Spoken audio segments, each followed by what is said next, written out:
when the script was built around just such a situation. I was 7 months pregnant when we began shooting Another Woman, and I worked right up until a week before the baby arrived. Jenna Rowlands played the lead. Sadly, her husband John Cassavetes could not join her in New York for the filming. He was in California, seriously ill with a liver disease.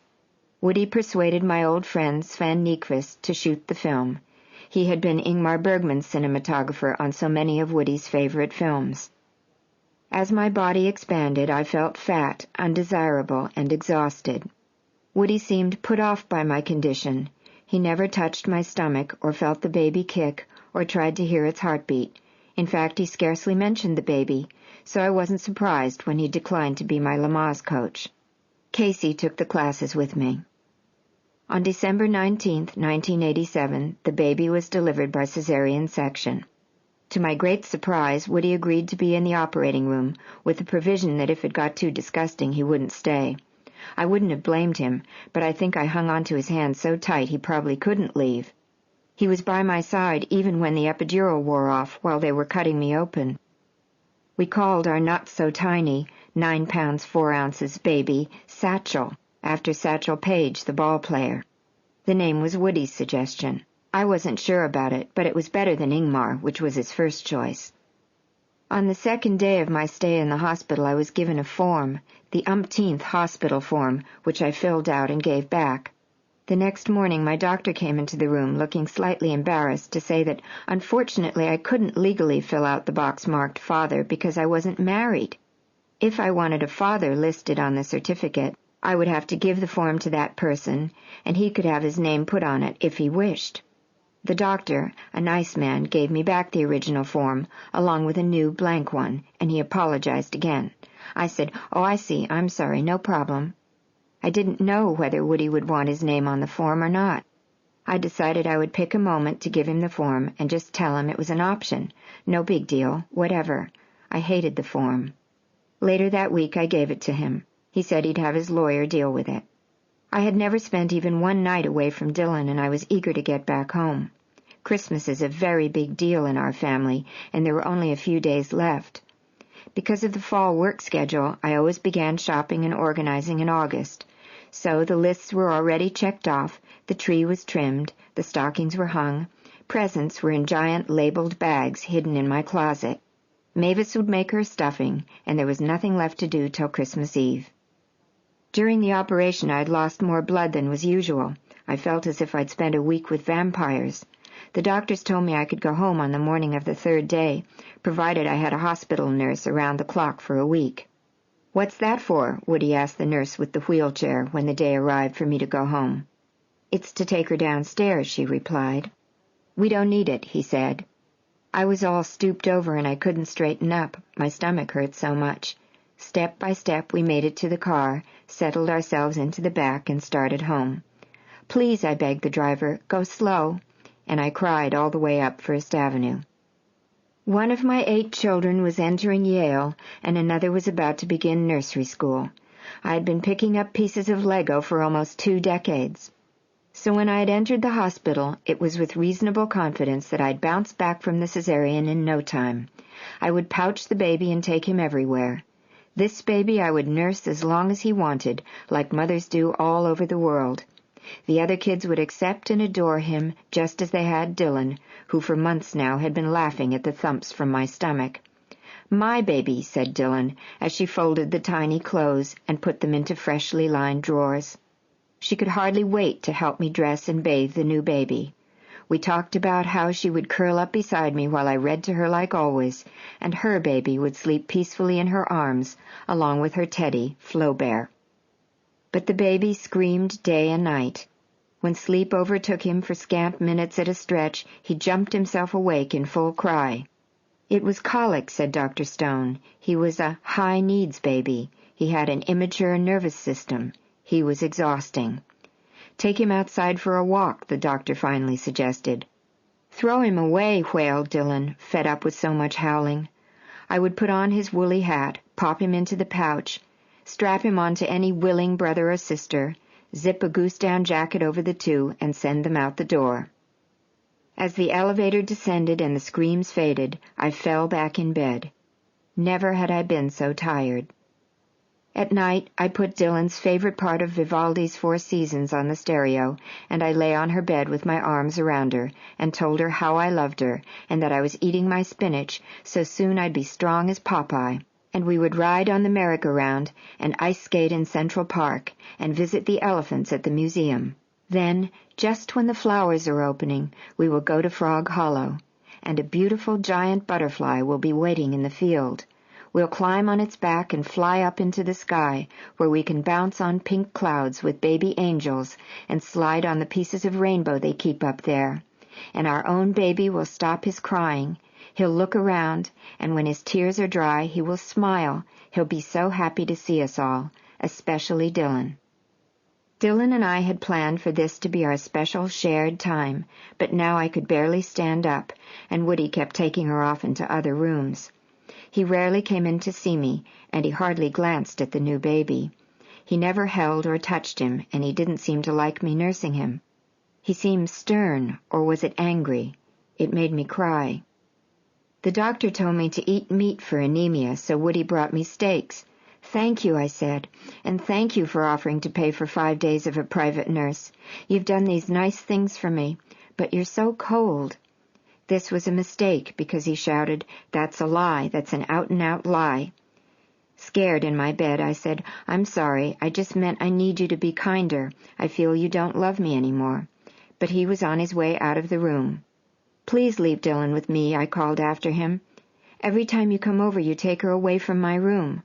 "No, don't go. I'm sorry. It's the hormones, or the operation, or it's that I haven't slept in weeks. The baby cries all the time. I don't know what it is, but I'm sorry."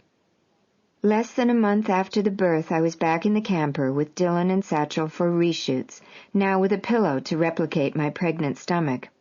My costumes were adjusted to accommodate the nursing baby. At that moment, I would have given almost anything not to have had to work, but at least my part wasn't huge.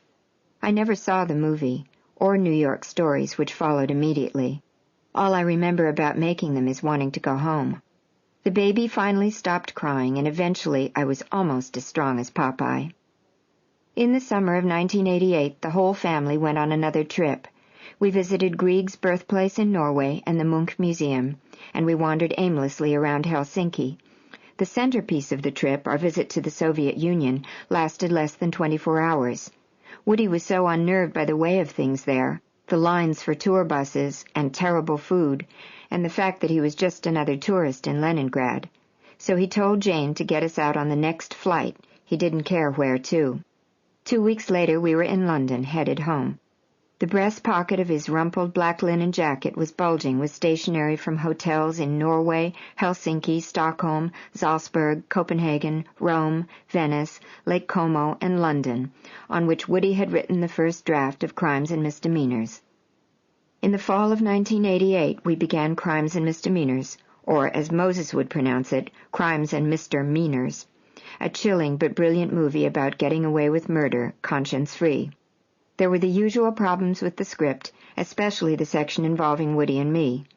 He rewrote and reshot all of our scenes and at least a third of the rest of the movie. Salvador Dali died early in 1989. I hadn't seen him since I visited him and Gala at the St. Regis Hotel in 1980, when he lowered himself to his knees and kissed my hand, and then had trouble rising to his feet. But on Palm Sunday, every year since 1966, I had received a telegram from him. Each one said Palm Sunday, and some said it many times. I had not slept through the night in more than a year, but Satchel, though nocturnal, was a blessing, an affectionate, thoroughly rewarding little boy, and a silver-haired, blue-eyed replica of my brother Mike. He began to speak at 7 months, and was astoundingly articulate well before his first birthday. Even so, Woody remained indifferent at best. Not entirely in jest, he referred to him as the little bastard, or the completely superfluous little bastard, to which the child responded with equal measures of indifference and hostility. In the summer of 1989, we all went to Europe again. Venice, Vienna, Rome, Switzerland, Belgium, and Paris, I think. To avoid the unpleasantness of airports, this year Woody chartered a private jet for the entire trip. Fresh guacamole and chips were out on the table when we boarded the plane at Teterboro Airport in New Jersey. The seats were huge and cushiony. The enchiladas, our food of choice for the flight, were tops. There were dozens of movies to choose from, and we could set our own schedule. You couldn't help feeling guilty at the luxury of it, but it sure was an easy way to travel. You come and go whenever you want. The crew stays in a hotel. Customs people come right on board to stamp passports. One major benefit of our summer travels en famille was that they seemed to have brought Woody closer to the older kids. Indeed, in 1990 he would suggest that I amend my will so that in the event of my death, the care and custody of all my minor children would be left to him. I thought it was a beautiful and brave and generous gesture for which I was immeasurably grateful. Immediately I redrafted my will and delighted in the new relationships that were forming. I noticed Woody in conversations with Daisy, and even Suni seemed to be warming toward him. When he finally became more considerate with her, it was wonderful. There was no doubt in my mind that it would be good for her. Without complaint, he attended Suni's Sweet 16 party, and that year he began stopping by her desk as she did her homework in the evenings before we went out to dinner. Now, whenever he came over, Suni would appear in the room. When he sat in the library watching baseball, basketball, and football on television, Suni sat quietly beside him as he explained the games to her. Her brothers and sisters began to tease her, saying she had a crush on him. For her next birthday, Woody and I took her and a few of her friends to dinner at the Russian Tea Room. Then we dropped them at Phantom of the Opera. Woody and I didn't go to the play, but he sent his limo to pick up the girls afterward. Suni's braces were off, and she was a lovely 17-year-old beginning her junior year at Marymount, an all-girls Catholic school on Fifth Avenue. An autographed picture of Fred Astaire hung by her bed. Her friends were already dating, but Suni showed little interest in that. She had never had a single date or even a phone call from a boy. She was a diligent worker in school, and I was proud of her accomplishments, but privately I was beginning to wonder whether a coeducational school might not have been better for her. For years, Woody had had 4 season tickets to the Knicks basketball games. Since I didn't much enjoy attending them, he usually went with other friends, or if the season was unexciting, he gave his seats to guys on the crew. Lark, Matthew, Daisy, and Moses were passionate basketball buffs, and over the years I had tactfully and unsuccessfully tried to get Woody to bring them to a game. So I was delighted when that year he asked if he could bring Suni to a Knicks game. After the 3rd game, however, I suggested he invite Moses or Lark. They were dying to go, and it was only fair. So the next time, he took Lark and Moses to their very first game, along with Suni. It was around then that Suni developed another new interest. She began talking of modeling and wanting to audition for acting parts. But she had wanted to be a psychologist and had never shown the slightest interest in acting, or even been in a school play. Acting is a tough business with lots of rejection built in. I would have tried to dissuade any of my children from entering it. I hoped they would find professions that were relatively solid. Suni was still in high school with college ahead. I didn't want her trying to model. The values in that world are all screwed up. I asked Woody to please not encourage her, but his casting director was already sending her on auditions. That fall and through the winter of 1990 we shot Alice, my first major role since Satchel's birth. He still awoke during the night, and there were days when I came to work exhausted, but I was eager to be back on the job, excited about the movie, and thrilled with my part. And I was going to be working with Joe Mantegna, Alec Baldwin, and Bernadette Peters. Again, we reshot at least half of the movie as we went along, and predictably, after the rough cut, there were more reshoots. The ending was a problem. In the meantime, Woody's lawyers weren't getting anywhere in their efforts to arrange for Woody to co-adopt Dylan.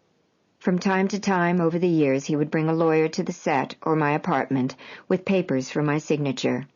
Before I signed anything, I always asked the same question. I wouldn't be giving up any of my rights, would I? And in chorus, Woody and his lawyers would say, "No, of course not."